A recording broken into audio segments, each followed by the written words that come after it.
ஆதியாகமம் புத்தகம் 12ஆம் அதிகாரம் 6ஆம் வசனம். சீக்கிரம்.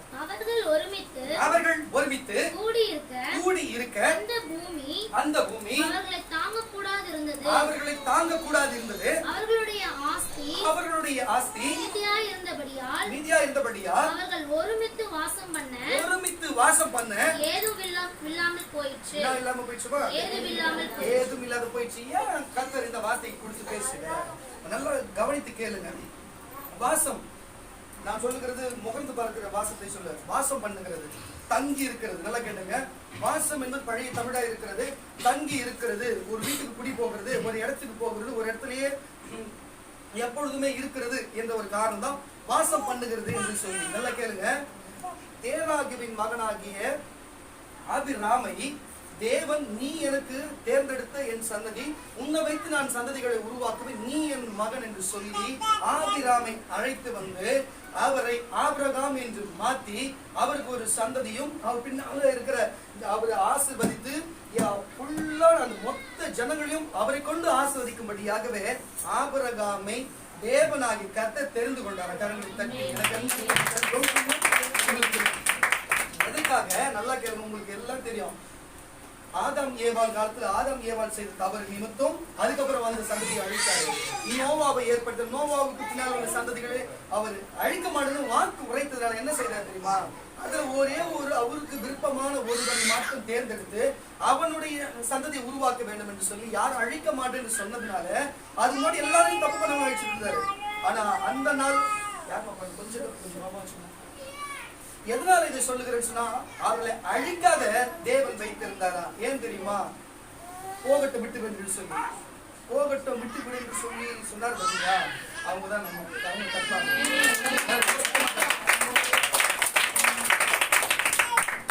பாவம் பண்ணவங்க இவங்களாம் வேணாம்னு சொல்லி விட்டார் பார்த்தீங்களா? போகட்டும் விட்டுடு அப்படின்னு சொல்லிட்டு ஒரே ஒரு ஆபிரகாமை தேர்ந்தெடுத்தாரு பாருங்க. எந்த ஆபிரகாமோடு வாசம் பண்ணலாம் சொல்லி அவர் கூட போய் இருக்கலாம்னு சொல்லிட்டு எந்த ஆபிரகாமை தேர்ந்தெடுத்தாரோ அந்த ஆபிரகாம் நமக்குள்ள இருந்து வெளியே போய் அவர் சந்ததி உருவாக்கி விட்டாரு. நம்ம அப்பதுல இருந்து இப்ப வரையும் அப்படியே இருந்தோம். ஆனா இன்னைக்கு நாள் அப்படி இல்லை. அவர் சொல்லுவது கற்பொருள் என்னவென்று சொல்லுவோம். ஏன் தெரியுமா? தேவன் ஆபிரகாமோடு வாசம் பண்ண வேண்டும் என்று விரும்பினாராம். நல்லா கேளுங்க. அவர் விரும்பினபடியினாலே அவர் வேற ஒரு தேசத்துக்கு தேவன் அவரை அழைத்து வந்தார். நல்லா கொஞ்சம் கவனித்து கேட்கும் புரியும். அவனுடைய ஆபிரகாமுடைய சகோதரனாகிய அவனுடைய மகன், அவனுடைய சகோதரனுடைய மகன் லோத்துவும் கூட வந்து விட்டாரா, நானும் உங்களோடய வருகிறேன் என்று சொல்லி. ஆனா நடந்த காரியங்கள் என்ன பாருங்க.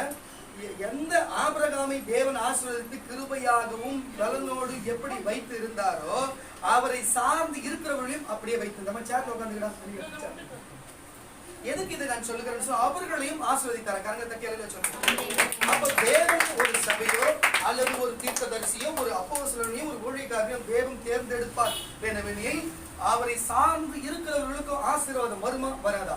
வரும்னு கரங்க தட்டாமே. எதுக்கு நான் இதை சொல்லுகிறேன்னு சொன்னா, அப்படித்தான் அவர்களுக்கும் ஆசீர்வாதம் வரும், அவர்களை சார்ந்து இருக்கிறவர்கள் ஆசீர்வாதம் வரும். அந்த ஆசீர்வாதம் வந்த கொழுமையினால உங்களுக்கு ஒரு விஷயம் பழமொழி தெரியல, ஏன் கொஞ்சம் கொழுத்துன்னு வச்சுங்களேன், தலையில அப்படியே மண்ணாரி போடுமா தெரியுமா? பாத்துக்கிறீங்களா? அந்த மாதிரி எத்தனையோ பேர் நம்ம சபையில இருந்தோ இல்ல ஏசப்பா கிட்ட இருந்து கூட மண்ணாரி தலையில போட்டு போனவங்க எவ்வளவு பேர் உண்டு. எதுக்கு இதை சொல்றேன்னா, லோத்து அப்படிதான் தலைவாயில மண்ணாரி போட்டுருந்தாரு. எப்படின்னு கேட்டீங்கன்னா, ரெண்டு வேலைக்காரங்க, ஆபிரகாமுக்கும் வேலைக்காரங்க இருக்கிறாங்க, லோத்துக்கும் வேலைக்காரங்க இருக்கிறாங்க. ரெண்டு வேலைக்காரங்க சண்டை போட்டாங்க. ஒண்ணு என்ன சமாதானப்படுத்தணும் பண்ணல, வாக்குவாதத்துக்குள் ஈடுபட்டாங்க. என்ன நடந்தது? ஆபிரகாமோ தன்னுடைய பொருட்களை உடைமைகளை எடுத்துக்கொண்டு கானான் தேசத்துக்கு போய்விட்டார். இவரோ அங்க பாவம் பொல்லாத மிகுதியாக சோதோமுக்கு எதிராமை இருக்கிற கூடாரத்தை கொண்டு வாழ்ந்தாராம். 12ஆம் வசனத்தை வாசிக்கலாமா? ஆதியாகமம் புஸ்தகம். ஆபிரகாம் கானான் தேசத்தில் குடியிருந்தான். லோத் அந்த யோர்தானுக்கு அருகாமையில் சமபூமியில் உள்ள வாசம் பண்ணி சோதோமுக்கு நேரே நல்லா ஸ்பீடா கொஞ்சம் வாசி. சோதோமுக்கு நேரே கூடாரம் போட்டான். சோதோமுக்கு நேராகவே கூடாரம் போட்டானா? பாருங்க, சோதோம் குமார பட்டணம் அழிந்த விஷயமும் உங்களுக்கு தெரியும். அது அழிகிற நேரத்துல என்னென்ன காரியம் நடந்ததுன்னு தெரியும். நல்லா கேட்டுங்க. உங்களுக்கு நான் சொல்ல வரதுனா, தேவன் ஒவ்வொரு ஊழியக்காரரையும் நியமிக்கிறார். இந்த உலகத்துல ஒரு தீர்க்கதரிசி நியமிக்கிறாரு, ஒவ்வொரு அப்போஸ்தலரையும் நியமிக்கிறாரு. எதற்காக? எல்லா இடத்துலயும் தேவன் பேசுகிறது இல்லையே. ஆபிரகாமோடு பேசுறது போல அங்க இருக்கிற இஸ்ரவேல் ஜனங்க எல்லாருக்கும் பேசினாரா? இல்ல. ஏன் யாரும் ஒருத்தரை தேர்ந்தெடுக்கிறார். மோசையோடு பேசுறது போல மத்தவங்க இடத்துல பேசினாரா? இல்ல. ஆனா அவர் இருதயத்துக்கு ஏற்றபடி, அவர் இருதயத்தின் ஏற்றபடியும் அவரோடு நம்ம வாசம் பண்ணணும் யாரா விரும்பினாங்கன்னா ஒருவேளை அவங்களோட பேச வல்லமுள்ள தேவனா இருக்கிறாரு. அந்த நீ தேவனோடு வாசம் பண்ணணும், தேவன் உன்னோடு வாசம் பண்ணணும். நீங்க யாரா விசுவாசித்து வந்து சொன்னா நீங்க மாட்டு கரங்களை தட்டி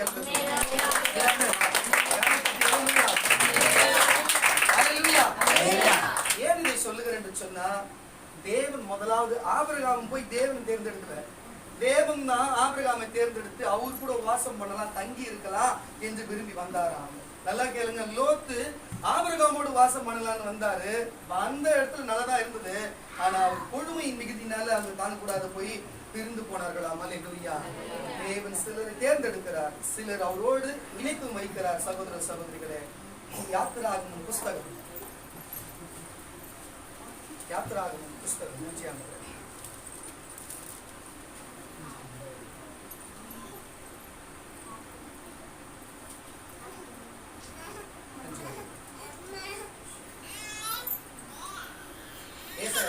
ஏசாயா 37:16 ஏசாயா 37ஆம் அதிகாரம் 16ஆம் வசனம். சீக்கிரம் எடுத்து வாசிங்க. சேனைகளின் கர்த்தாவே, சேனைகளின் கர்த்தாவே, கேருபீன்கள் மத்தியில், பாருங்க, கேருபீன்கள் மத்தியில் வாசம் பண்ணுகிற இஸ்ரவேலின் தேவனே, இஸ்ரவேலின் தேவனே, நீர் ஒருவரே, பூமியின் ராஜ்யங்களுக்கு எல்லாம் தேவனானவர், நீர் வானத்தையும் பூமியையும் உண்டாக்கினீர். காலங்களை தட்டி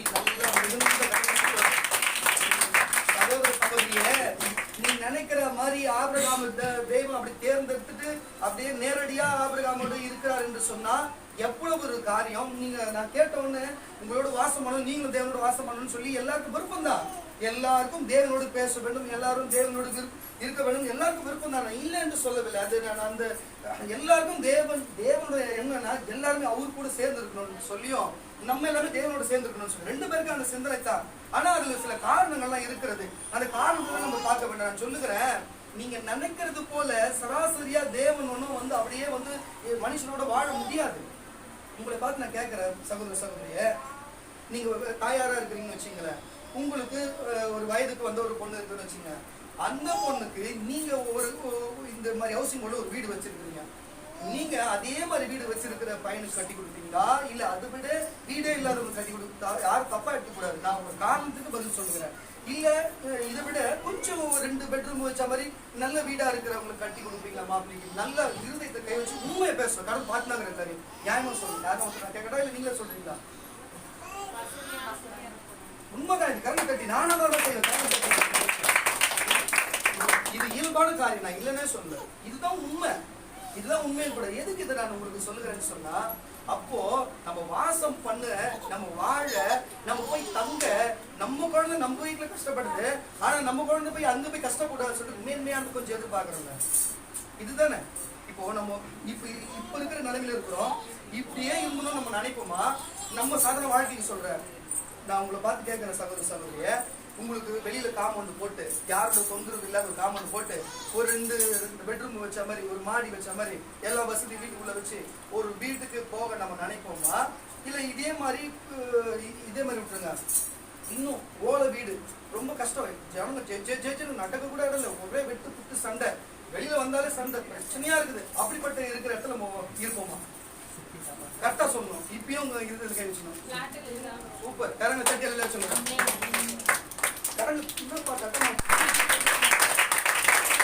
நீங்க மேலான சிந்தைகளை உண்மையாவே எதிர்பார்த்தீங்கன்னா அதுக்கேற்ற நல்லா செய்வாரு. நீ சும்மா இந்த ஆக்டிங் பேர் சொல்றேன்.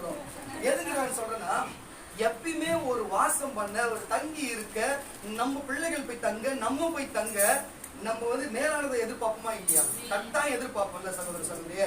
நம்மளுடைய நட்பு கூட கொஞ்சம் மேலானதா இருந்தா, நம்ம பிள்ளைகளுடைய நட்பு கூட கொஞ்சம் மேலானதா இருந்தா எதிர்பார்ப்போம் தான். நல்லா கேளுங்க சகோதர சகோதரியே.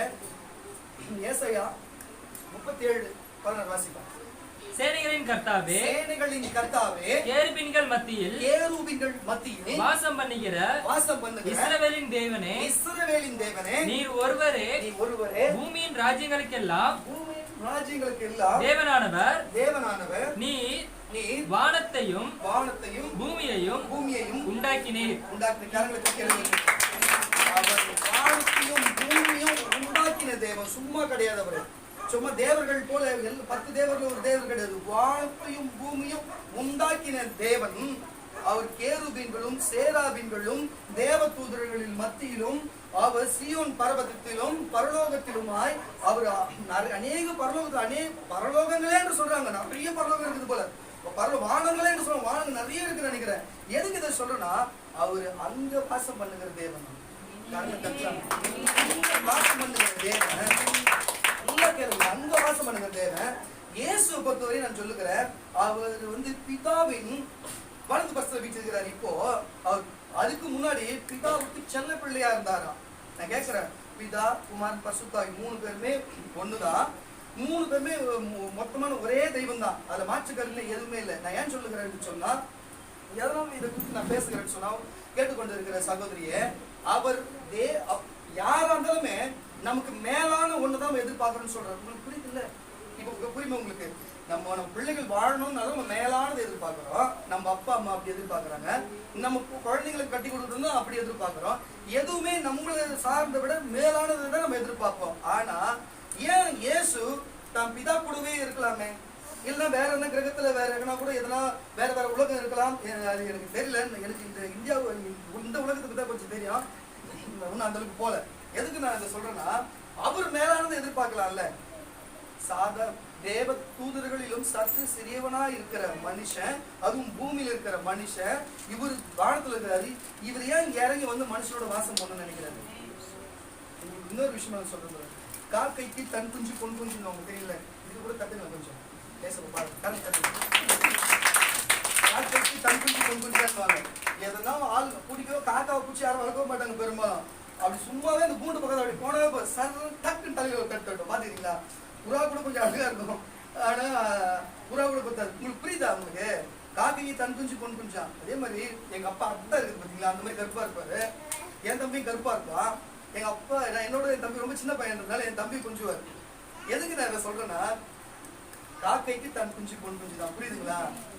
அவர் தேவனுடைய பிள்ளைங்க. நம்ம அவர் இதுதான் விரும்புகிறார்.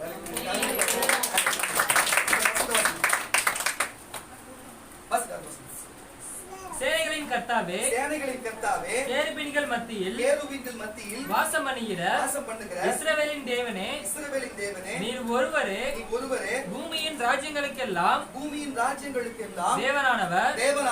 நீர் வானத்தையும் பூமியையும் உண்டாக்கினீர். சமுத்திரத்தையும் நீருற்றுகளையும் உண்டாக்கி எல்லாத்தையும் உண்டாக்கி ஆளுகிற தெய்வம் தன் சொந்த பிதாவை விட்டுட்டு இந்த ஆபிரகாமை பார்த்து இந்த ஆபிரகாமையோடு வாசம் பண்ண அவர் பூமிக்கு இறங்கி வந்திருக்கிறார்.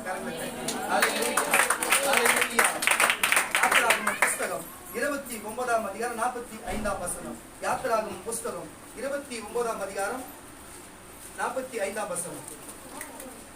சீக்கிரம்.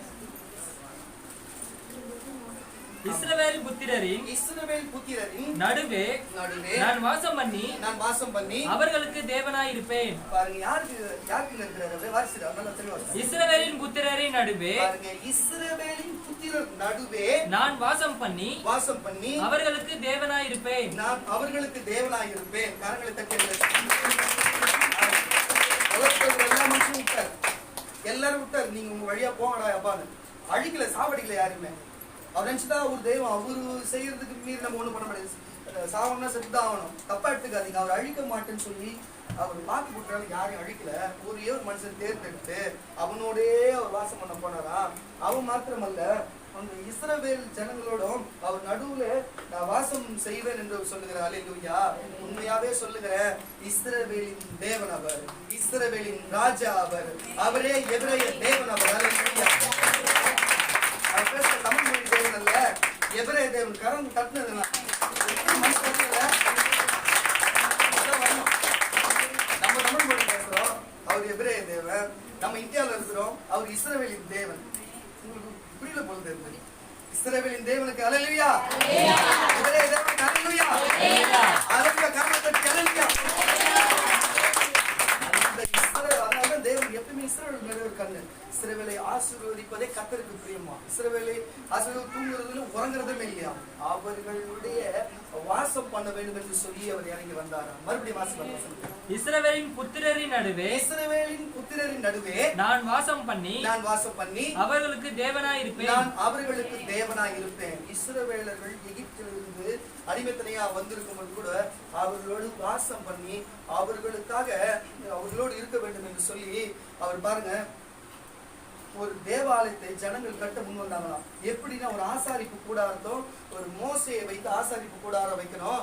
நான் அந்த ஆசாரிப்பு கூட நீங்க பலிகளை செலுத்துங்க, நீங்க பலிகளை செலுத்தும் போது நான் அங்க வாசம் பண்ணுவேன். அந்த பலி செலுத்துற இடத்துல அந்த கூடாரத்துக்குள்ள நான் வாசம் பண்ணுவேன். என் ஜனங்களோடு வரணும், என் சத்தம் என் ஜனங்கள் கேட்கணும், நான் சொல்றதை என் ஜனங்கள் புரிஞ்சுக்கணும்னு சொல்லிட்டு நேரடியா வர முடியலனாலும் அவரோட எவன் அவரை காண்கிறான் அவன் செத்தே போவான். அப்படிப்பட்ட பலமுள்ள தெய்வம் அவர் கூடாரத்திலே இறங்கி வருகிறார். கரங்களை தட்டி ராஜாக்களை கர்த்தர் எழுப்பினார். சாலமோனை கொண்டு ஒரு தேவ ஆலயத்தையும் ஏற்படுத்தினார். அல்லேலூயா. அந்த தேவ ஆலயத்து தேவன்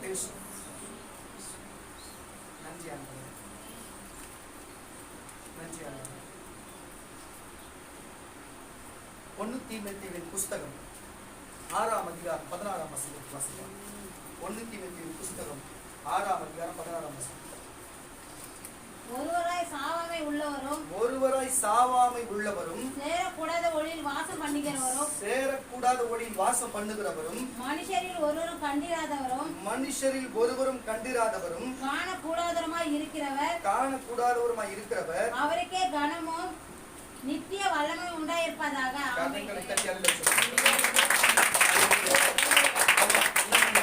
போல கிரகிக்கிற தேவன் அவர் இல்லைங்க. ஏன் சகோதர சகோதரியே, நம்ம நினைக்கிறது போல அப்படிப்பட்ட தேவன் அல்ல. அந்த வசனத்தை மறுபடியும் வாசிங்களேன். ஒருவராய் சாவாமை உள்ளவரும் சேரக்கூடாத வழியில் வாசம் பண்ணுகிறவரும் மனுஷரில் ஒருவரும் கண்டிராதவரும் காணக்கூடாதவருமாய் இருக்கிறவரும் அவருக்கே கனமும் நித்திய வல்லமையும் உண்டாயிருப்பதாக. ஆமென். இப்படி காணக்கூடாத இறைவன் அவரு. நீங்க நினைக்கிறது போல அவர் கண்டிட முடியாது.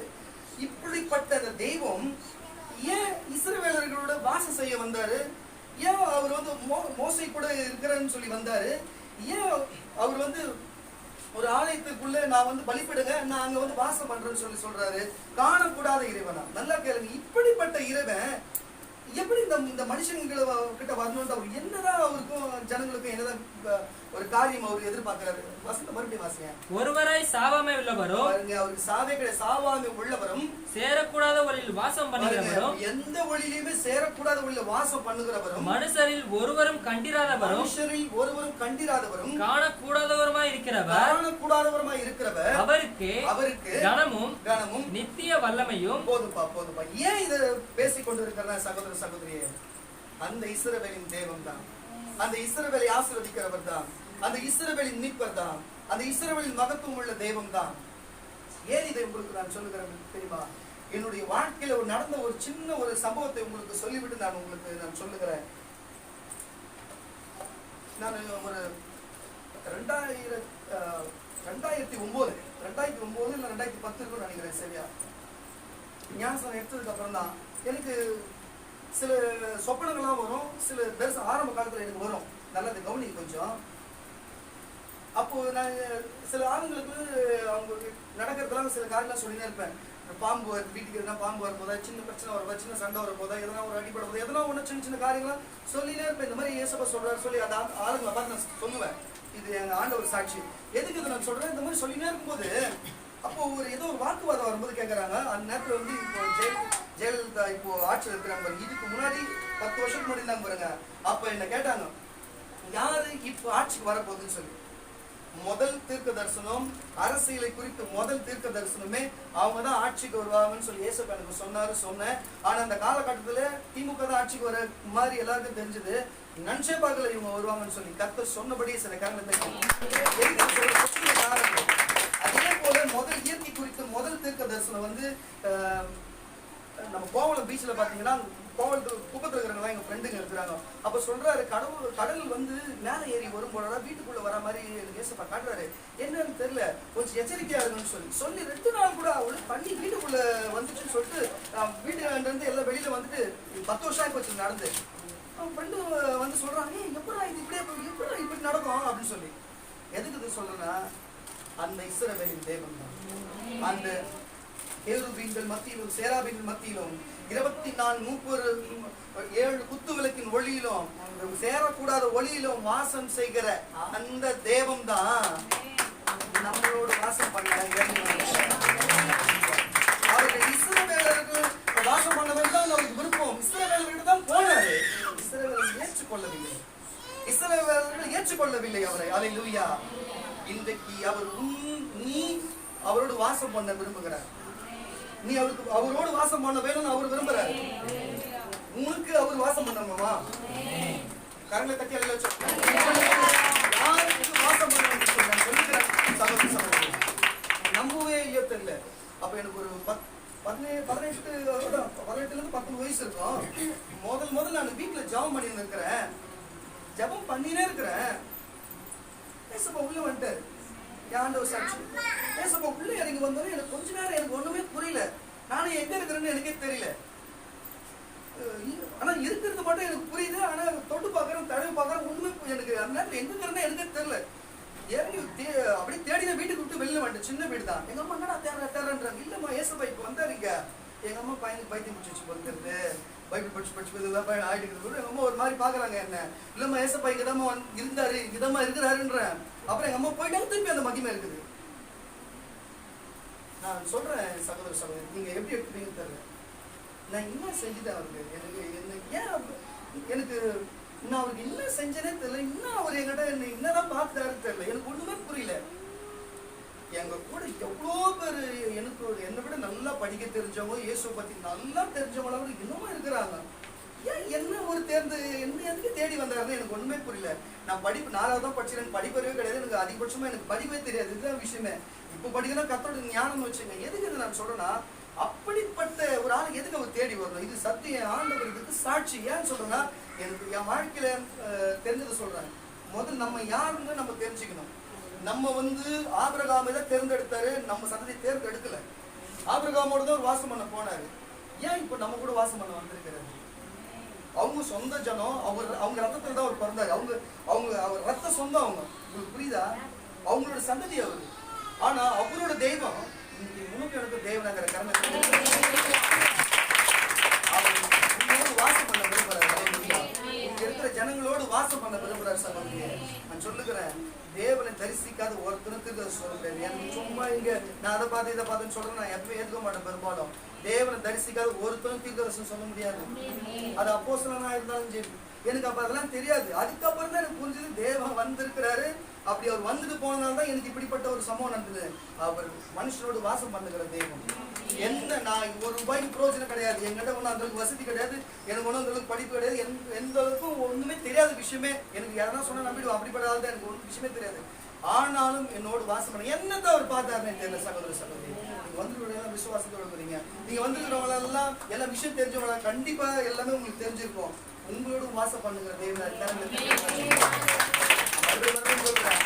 ஒருவரும் சேராத ஒளியில வாசம் செய்கிற தேவன். 7 குத்து விளக்கின் ஒளியில வாசம் செய்கிற தேவன். அல்லேலூயா. அப்படிப்பட்ட தேவன் என்னைக்கு முதல்ல இறங்கி வந்தாரோ, இயற்கையை குறித்தோம். இன்னைக்கு வரைக்கும் இயற்கையை குறித்தோம். எந்த தலைவர் மறிச்சு போவான், எந்த தலைவர் யாரு பிறப்பா, என்ன நடக்கும், இப்ப ஆட்சியில யாரு வரப்போகுதுன்னு நம்ம சொல்லி இருக்கிறோம். உங்களுக்கு அது நான் போட்டு காட்டுறேன். அல்லேலூயா. கரங்க தட்டி நேர்ல போயிருக்கிறது. ஏன் இதை சொல்றேன்னா, இப்ப என்ன சம்பவிக்க போதும் கர்த்தர் எல்லாம் எச்சரிக்கையாக வச்சிருக்கிறாரு. எதுக்கு இதை நான் உங்களுக்கு சொல்றேன்னு சொன்னா, அவர் ஆபிரகாமோ வேத வசனம் சொல்லுகிறது, நான் செய்ய போகிறதை ஆபிரகாமுக்கு மறைப்பேன் என்று சொன்னார். ஆபிரகாமோட ஒரு வாசம் பண்ணதுனால தானே அவரு நடக்க போற காரியத்தை ஆபிரகாம் வெளிப்படுத்தினாரு. அப்ப ஆண்டவர் ஊழியக்காரங்களோடு வாசம் பண்றதுனால தானே என்ன நடக்கும் சொல்லிட்டு செய்யறேன். எனக்கு மட்டும் இல்ல, இந்த வந்து உங்களோட நேசிக்கிறார். யோவான் எழுதின சுவிசேஷக புஸ்தகம் 14ஆம் அதிகாரம் 17ஆம் வசனம். யோவான் எழுதின சுவிசேஷக புஸ்தகம் 14ஆம் அதிகாரம் 17ஆம் வசனம். சீக்கிரம். உலகம் அந்த சத்திய ஆவியானவரை காணாமலும் அறியாமலும் இருக்கிறபடியால் அவரை பெற்றுக்கொள்ள மாட்டாது. அவர்கள் உங்களுடனே வாசம் பண்ணி உங்களுக்குள்ளே இருப்பதால் நீங்கள் அவரை அறிவீர்கள்.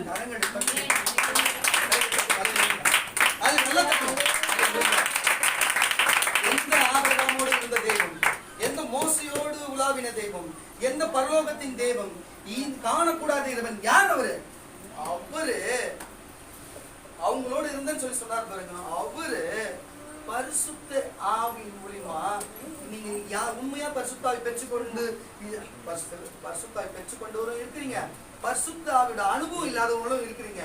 இன்னைக்கு நீ விசுவாசிப்பேன்னு சொன்னா மெய்யாகவே பரிசுத்த ஆவியை பெற்றுக்கொண்டு நீ அவர் உலகம் அந்த சத்திய ஆவியானவரை காணாமலும்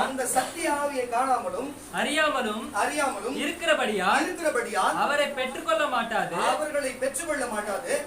அவர் உங்களுடனே வாசம் பண்ணி உங்களுக்குள்ளே இருப்பதால் நீங்கள் அவரை அறிவீர்கள்.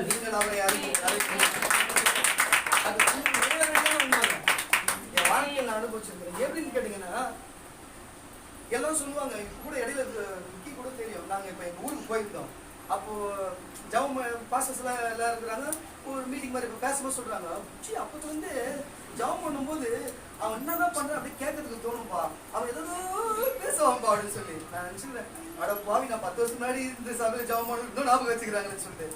அது விஷயம் அப்படி இல்லைங்க. பரிசுத்த ஆவியானவருக்குள்ள இருந்தா என் கூட தனிப்பட்ட தனியா ஜாபம் பண்ணுவாங்க. எப்பவும் ஜாபம்னு ஆசைப்படுவாங்க. நல்லா ஜாபம் பண்ணினே இருப்பேன். நேருக்கு நேரம் முடி போட்டு எங்க ஃப்ரெண்டுக்கு ஜாபம் பண்ணிருப்பாங்க. கண்ணை முடித்தரோடய பிளாட் ஐக்கில இருப்பாங்க. அதான் பரிசுத்த ஆவி. நம்ம வரணும்னு தெரிஞ்சுன்னா நம்ம உடம்புல அந்த வைப்ரேஷன் மற்றவங்களுக்கு அந்த அதிர்வை கொடுக்கணும். ஒரு வார்த்தை சொன்ன கையை காமிச்சா அங்க தொடங்கணும் தெய்வம். அப்படி இருக்கணும். எனக்கு மட்டும் இல்ல, விசுவாசிக்குன்னா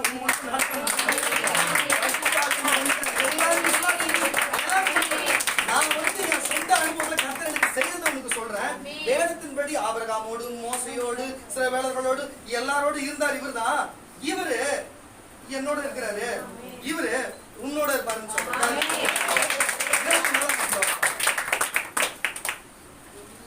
யோவான் இயேசு அவனுக்கு பிரதியுத்தரமாக ஒருவன் என்னிடத்தில் அன்பாயிருந்தால் அவன் என் வசனத்தை கைக்கொள்வான். இதுக்கு கொஞ்சம் கை அப்ப இயேசு ஒருத்தரோடு அன்பா இருந்தா அப்ப வாசம் பண்ணுவார். இதுதான் விஷயம். அப்ப எப்படி அவர்கிட்ட நம்ம அன்பா இருக்கணும்னு தெரிஞ்சுக்க வேண்டியதுதான் வேற வசனம் தான்.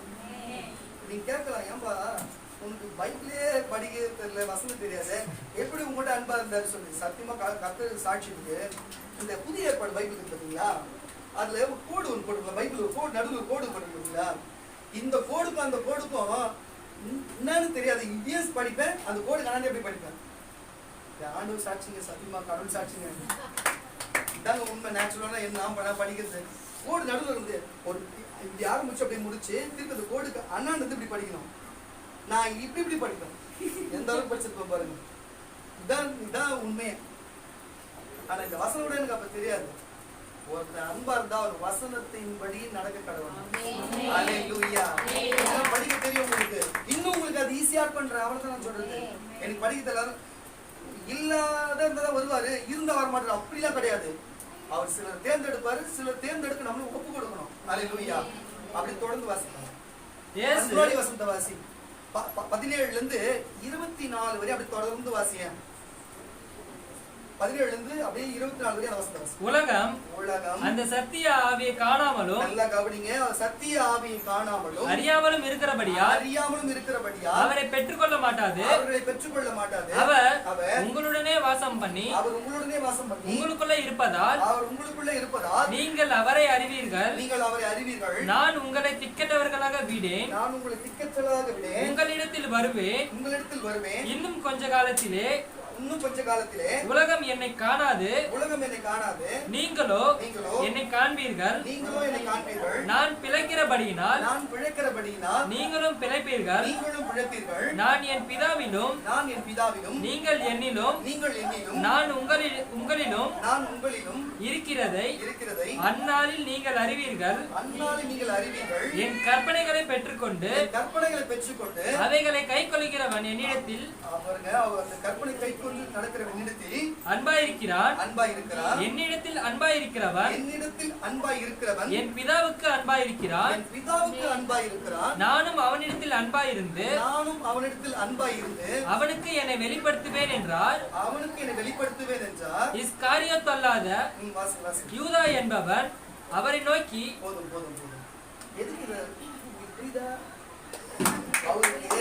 அவரை வெளிப்படுத்துவாராம். அவருக்கு வாசம் பண்ண தான் யார் என்றும் தன் தேவனாகவே வெளிப்படுத்துவாராம். அவர் சொல்ல வரதான், நான் சும்மா வரல, என் பிதாவோடே வந்து நான் வாசம் பண்றேன்றாரு.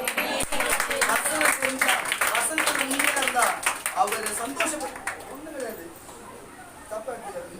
இப்போ ஒரு ஒரு ஒரு மனுஷனை சந்தோஷப்பட்டு ஒரு வீட்டுல இப்போ நாங்க ஒரு ஆரம்பம் வச்சுங்களேன், நீங்க உங்க வீட்டுல ஆம்பளைங்க இருக்கிறாங்க, உங்களுக்கு தேவையான பொருளை வாங்கி வந்து கொடுத்தா மனைவிக்கு நீங்க சந்தோஷப்படுவீங்களா? சந்தோஷப்படுவீங்க. சத்தமா சொல்லுங்க. சந்தோஷப்படுவீங்க. சரி, பிள்ளைகளா இருக்கிறீங்க, நீங்க உங்க அப்பா உங்களுக்கு தேவையான பொருளை வாங்கி கொடுத்தா சந்தோஷப்படுவீங்களா? சந்தோஷப்பட மாட்டீங்களா? சத்தமா தான் சொல்லுங்களேன். சந்தோஷப்படுவீங்க. அல்லேலூயா. அதே மாதிரி என் மனைவி எனக்கு பிடிச்ச உணவுகளே எல்லாத்தையும் தேவையானதுகளை எனக்கு செஞ்சு கொடுத்தா நான் சந்தோஷப்படுவேன். அது போல தெய்வம் அவருக்கு சந்தோஷப்படுத்த அவருக்கு வசனத்தையும் வார்த்தையும் படி நடக்க வேண்டும். அவரோட கையில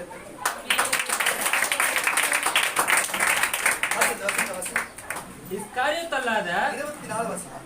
இயேசு அவனுக்கு பிரதியுத்தரமாக, ஒருவன் என்னிடத்தில் அன்பாயிருந்தால், நல்லா கேளுங்க, என்னிடத்தில் அன்பாயிருந்தால் அவன் என் வசனத்தை கைக்கொள்வான். அவனில் என் பிதா அன்பாயிருப்பார். யார் அன்பா இருப்பாருங்க? பிதா அன்பா இருப்பார். நாங்கள் அவனிடத்தில் வந்து அவனோட வாசம் பண்ணுவோம்.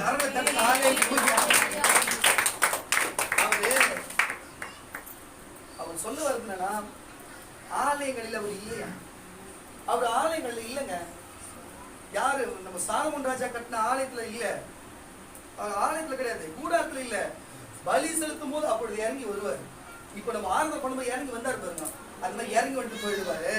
ஆனா புதிய ஏற்பாட்டின் படி இஸ்ரவேலருக்கு அல்ல, புறச்சாதியாக உங்களுக்கும் எனக்கும் அவர் இருதயத்தை ஆலயமா மாற்றி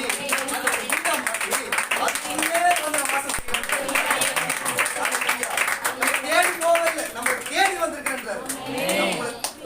நம்ம அழிஞ்சு தெரிஞ்சோம்ல, நம்ம முன்னோர்களை சொல்ற அழிஞ்சு தெரிஞ்சோம்ல, கம்முன்னு அப்படியே விட்டுட்டாருல.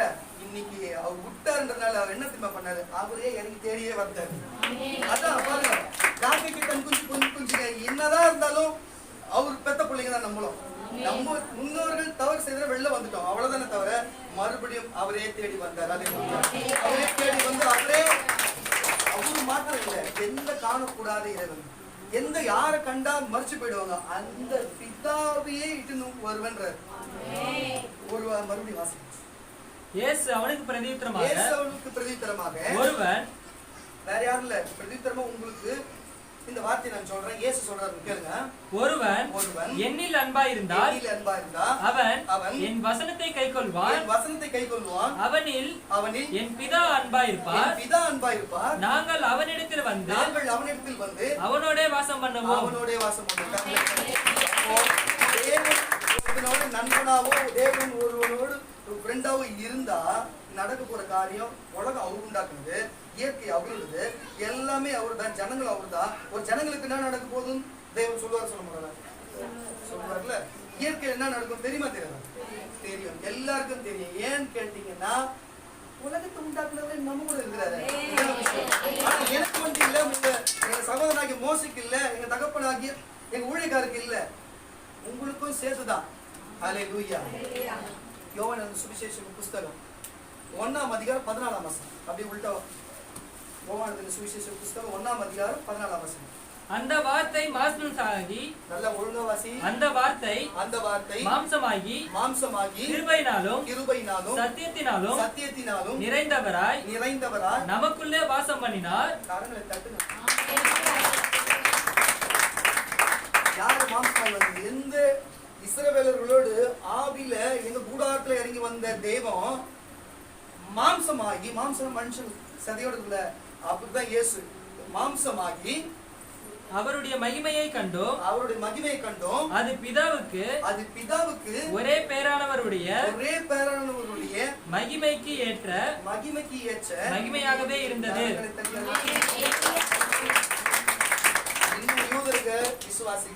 யூதருங்க இதை ஏற்றுக்கொள்ளல. இன்னும் வழிகளை சென்றாலும் இன்னும் அவங்க சபை கட்ட ஆரம்பிச்சு நிறுத்தி நிற்கிறாங்க.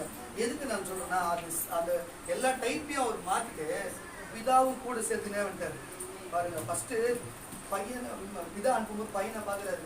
என் பையன் எனக்கு மேலாந்து என் கூட இருந்து என் கூட இருப்பான்னு பார்த்தா அவன் பிள்ளைங்ககிட்டயே போறான்னு சொல்லிட்டு பிதா பார்த்துருக்காரு. சரி, பிள்ளைங்களோட சந்தோஷம் தானே அப்பாவுக்கு இருக்கும், இதான இயல்பான காரியம். ஆடப்போட நான் அவரு கூட சேர்த்து அதுதான் அப்பாவுக்கும் அம்மாவுக்கு தாங்க பெற்ற பிள்ளைங்களோட பாசம். யாரா இருந்தாலும் சரி, என்னதான் குடியார அப்பா வந்துட்டு, என்னதான் எப்ப நிறைய பொண்டாட்டிகளை வச்சுக்கிற அப்பா இருக்கட்டும், பிள்ளைங்க மேல எல்லாம் அப்பாவுக்கும் அம்மாவுக்கும் பாசம் இருக்கதான் சரி. சந்தர்ப்பம் தான் மாறுகிறது. ஏன் சொல்றேன், தேவனை எடுத்துக்காட்ட சொல்றேன். தேவன் பாருங்க, இயேசு இறங்கி வந்தபடினால பிதாவும் இயேசுவோடய வந்தாரு, பரிசுத்தாவி இயேசுவோடய இருந்தாரு. மூவரும் நம்ம வந்து அவருடைய இயேசுடைய நல்லா கேட்டு இயேசுடைய வசனம் மத்தேயு, மார்க்கு, யோவான், லூக்கால தான் இருக்குது. இயேசு வசனம் அந்த வசனத்தையும் வார்த்தையின்படி அது பிரியப்பட்டு அதன்படி நம்ம நடக்கிறவங்களுக்கு அவர் நமக்கு இருக்கிற வாசம் பண்ணுவார். அந்த வார்த்தை மாம்சமாகி கிருபையினாலும் சத்தியத்தினாலும் நிறைந்தவராய் நமக்குள்ளே வாசம் பண்ணினார். அவருடைய மகிமையை கண்டோம். அது பிதாவுக்கு ஒரே பேரானவருடைய மகிமைக்கு ஏற்ற மகிமையாகவே இருந்தது. கண்டாலும் மறைச்சு போயிடுவான். அதே மகிமைக்கு ஒப்பா இருந்ததான். நம்ம எதுவுமே ஆக மாட்டோம். அதான் அப்பாவுக்கு புள்ள பாசம். புரியுதா உங்களுக்கு? ஹல்லேலூயா. நன்றி ஆண்டவரே.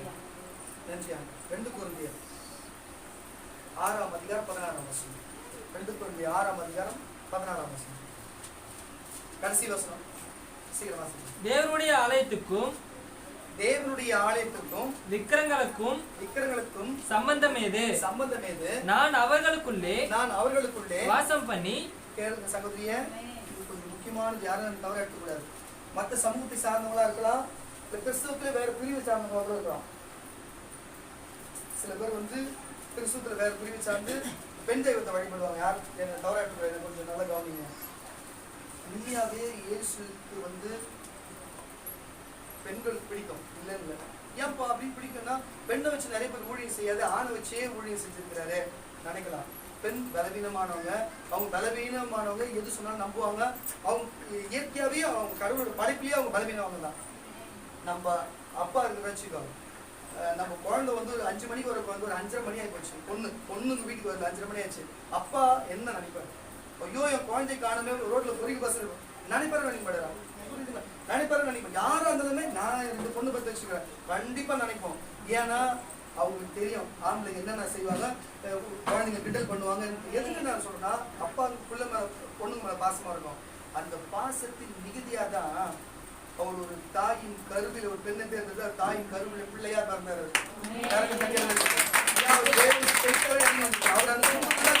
அவர் அப்படியேதான் இருக்கிறார். எப்படி அவர் பிறந்தாரோ அப்படிதான் இருந்தாரு அவரு. ஆனா ஒருத்தர் வயிற்றுல பிறந்தாரு. அப்ப பொண்ணுங்களை அவரை நேசிக்கிறார். அவர் பட்ச படைப்படுறதுனால பைபிள் நிறைய பொண்ணுங்களை பத்தி பெருமையா பேசிருக்காரு, நிறைய சொல்லியிருக்க மாட்டாங்க. ஆனா அவரே பிறந்திருக்கிறார். அதுக்கு மேல ஒரு பெருமை தேவையா? கண்டிப்படி பொம்பளைங்க தான் பல்லவங்க அதிக பேர் இருப்பாங்க.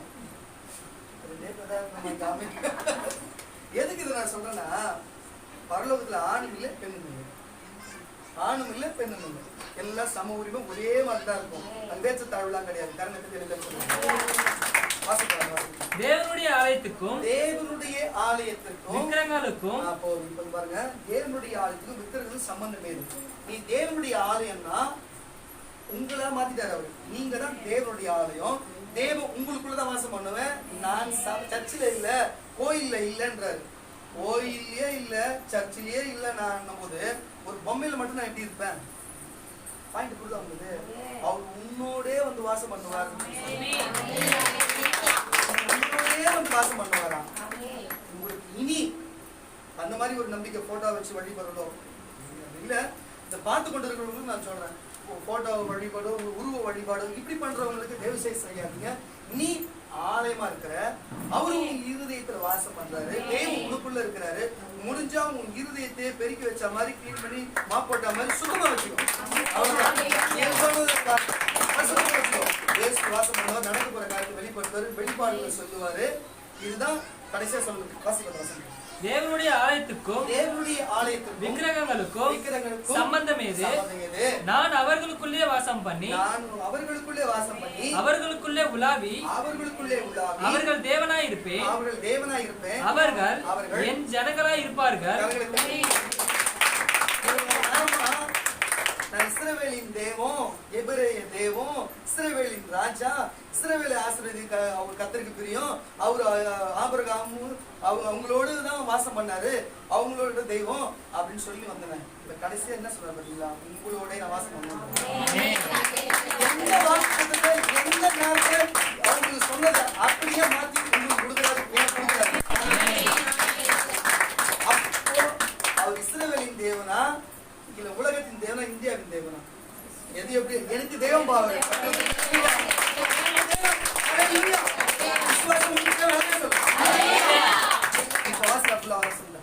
தேவனுடைய ஆலயத்துக்கும் விக்கிரகங்களுக்கும் சம்பந்தம் ஏது? நான் அவர்களுக்குள்ளே வாசம் பண்ணி அவர்களுக்குள்ளே உலாவி அவர்கள் தேவனாய் இருப்பேன், அவர்கள் என் ஜனங்களாய் இருப்பார்கள் என்று தேவன் சொன்னபடி நீங்கள் ஜீவனுள்ள தேவனுடைய, நல்ல கேளுங்க, நீங்கள் ஜீவனுள்ள தேவனுடைய ஆலயமாய் இருக்கிறீர்களே.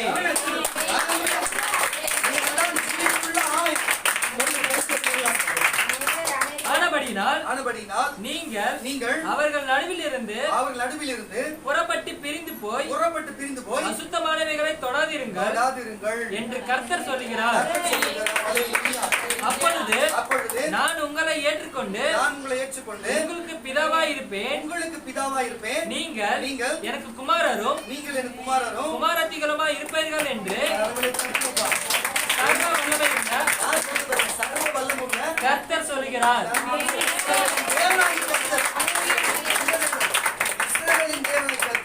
இது பழைய பாடு வசனம் கிடையாதுங்க. யோவான் எழுதின சுவிசேஷ புஸ்தகத்துல சொல்ற வசனம். இந்த தெய்வம் அவர் உங்களுக்கு டைரக்டாவே பிதாவா, யார் இயேசுவுக்கு தான் பிதாவா இருந்தாரு. அவங்க எல்லாம் தேவனாய் கர்த்தரா இருந்தாரு. நல்லா புரிஞ்சுங்க, யெகோவாவா தேவனா இருந்தாரு. இயேசுக்கு மட்டும் தான் பிதாவா இருந்தாரு. நல்லா புரிஞ்சுங்க, இயேசு மட்டும்தான் பிதா எல்லாத்தையும் சொல்லுவார். கவனிச்சிங்களா? அவரே சொல்றாரு, நான் உங்களுக்கு பிதாவா இருப்பேன், நான் உங்களுக்கு தேவனா இருப்பேன், நீங்க எனக்கு குமாரா இருப்பீங்க. இயேசு எப்படி இருக்கிறாரு அதே நம்மளே இருக்கிறேன்.